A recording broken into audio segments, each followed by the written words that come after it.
one of the exercises that we have at times provided our students is the opportunity to actually design a store. Now, this may sound kind of interesting from a conceptual standpoint, but once again, let's think about this. They've just completed this very, very exhaustive list of all the things they like in a store. Oh, I want it clean, I want it well lit, I want it convenient, I want good parking, I want it safe, all of those things. And now we're going to ask them to say, well, if you had a store, what would it look like? Let's actually design a store. Now, there is one caveat to this. The idea of store or storefront has different contexts in different environments. For instance, in North America, if we were to say design a store, people are going to think of a fairly large, open space, brick and mortar facility, something with glass and doors and counters and shelves and what have you. If we're in East Africa and we talk about a store, we may literally be talking about some small, very physically small presence, a facility. It may be something as small as a shipping container that's utilized as a place of commerce and trade. If we go into perhaps other areas in China, for instance, the concept of store and the hospitalities of the store there are going to take on different physicalities. But all of these examples of store have two things that are in common. Number one, they need to be inviting to the customer. In other words, those things that customers want and expect need to be exemplified in that store or that storefront facade. Second of all, they also not only visually have to be attractive, but they have to meet the practical needs of the consumer they're trying to reach.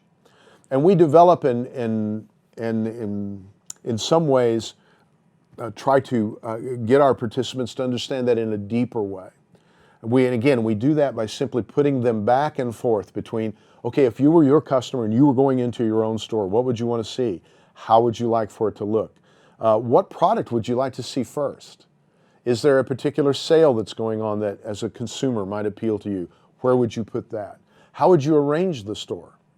And again, just for instance, in a North American context, we give our participants a choice of 5 stores to design. We sort of contain them a little bit. For instance, a family shoe store. That means shoes sold for all ages, both men and women, children. A furniture store. A sporting goods store. And one thing, if I could make a note quickly here about sporting goods.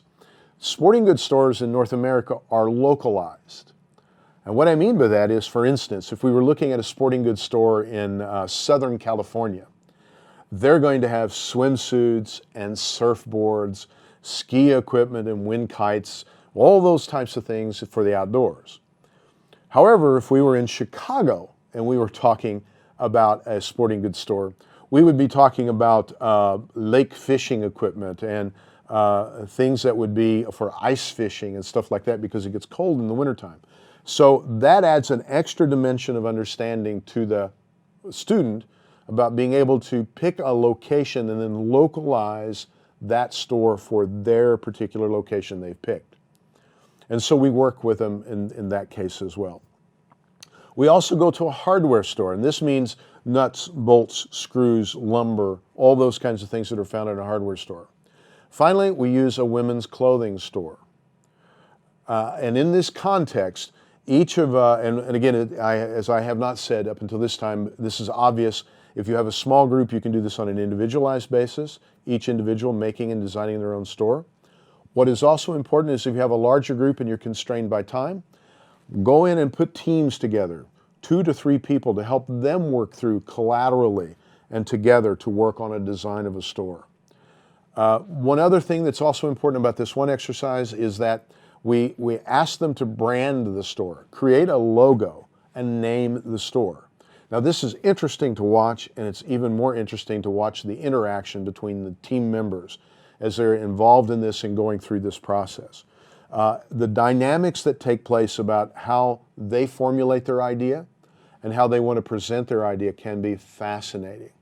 And this is one point when you really get a glimpse or a glimmer of how, in fact, brilliant and how very engaging even lower literacy or lower education level audiences can be. They're thrilled about the idea of the ownership of the name and the identity going with the store. And they show a great deal of enthusiasm and thinking out of the box in terms of trying to name their store. So this is an opportunity that I think can hardly say is not worth taking. I think it is worth the time to take to do this. Again, and expect 20 to 25 minutes to get this exercise done. So, creating the store, understanding what they want as consumers, what do you like, what do you not like, what would you always do in a store context, what would you never do? These are all questions that get formulated up around creating the store and understanding that aspect of consumer behavior. Once you've completed that exercise, next we start honing in on the idea of them as a consumer. Remember, we start with the very top level, broad, general, and now we're starting to narrow the focus down for them a little bit. Entirely building their competence and confidence in the knowledge that they have brought forth.